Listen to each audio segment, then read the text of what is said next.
हमारे यहाँ तो आर्य कोई जाति समूह है ही नहीं। यह तो सभी जातियों में श्रेष्ठ आचरण धारण करने वाले लोग, धर्म को धारण करने वाले लोग आर्य कहलाए हैं।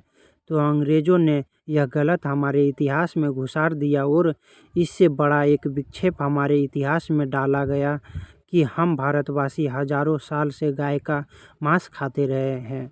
अब हजारों साल से कोई देश गाय का मांस खाता रहा हो, उस देश में गोहत्या को बंद कराने के लिए कोई अपना बलिदान कैसे दे सकता है।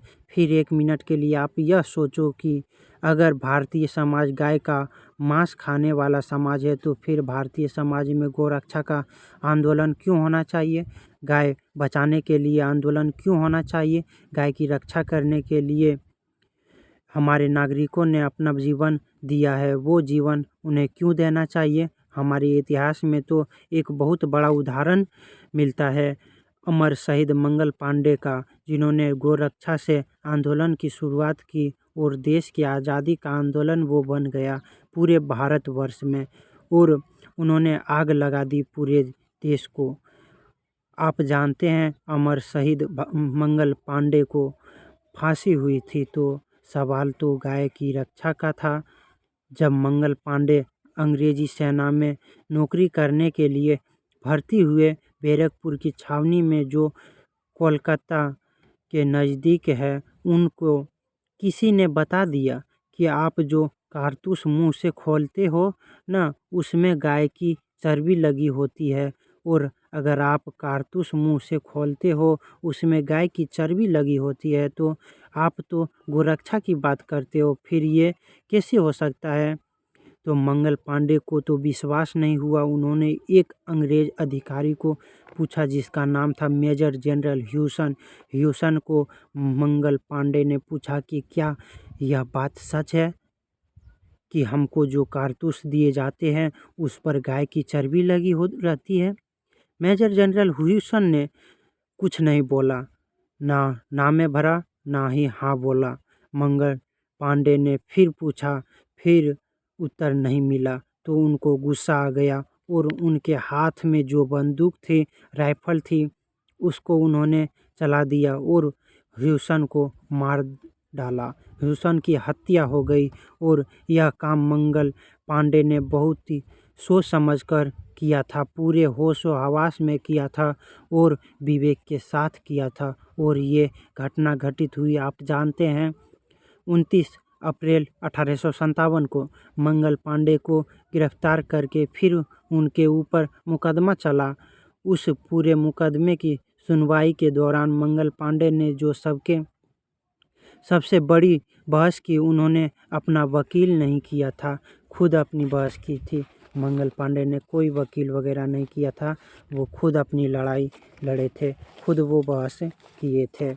और उस बहस में जो बार बार यह कहते रहे कि मेरे भारत की ज़मीन पर अंग्रेज आए, हमारे देश पर उन्होंने कब्जा किया, हमारी गौमाता की हत्या की, हमको गुलाम बनाया, हमारी लूटपाट की, हम यह बर्दाश्त नहीं कर सकते। गाय हमारी माँ है, हमारी माँ का कोई अंग्रेज कत्ल करे, यह तो मैं बर्दाश्त नहीं कर सकता, इसलिए अंग्रेज़ों को मैं नहीं छोड़ सकता। अगर मुझे आपने ज़िंदा रखा तो और 2, 4, 5 अंग्रेज़ अधिकारियों को मैं ऐसे ही मारूंगा जैसे मैंने मेजर जनरल ह्यूसन को मारा।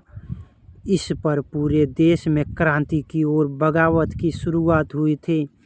तो आप ज़रा कल्पना करो कि जिस देश के नागरिक गाय की रक्षा करने के लिए बलिदान होने को तैयार है, गाय कटने से बंद हो, गाय बचे, उसके लिए वह अपना आत्म उत्सर्ग करने को तैयार हो, उस देश के लोग गाय का मांस कैसे खा सकते हैं? हमारे वेदों में कोई प्रमाण इसका नहीं मिलता है।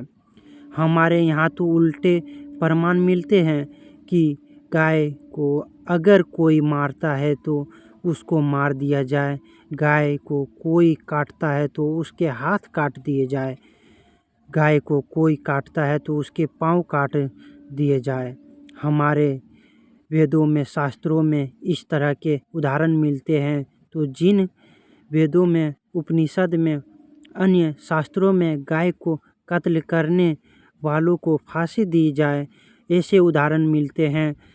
वहाँ कैसे संभव है कि गाय की हत्या करने वाले लोग हैं?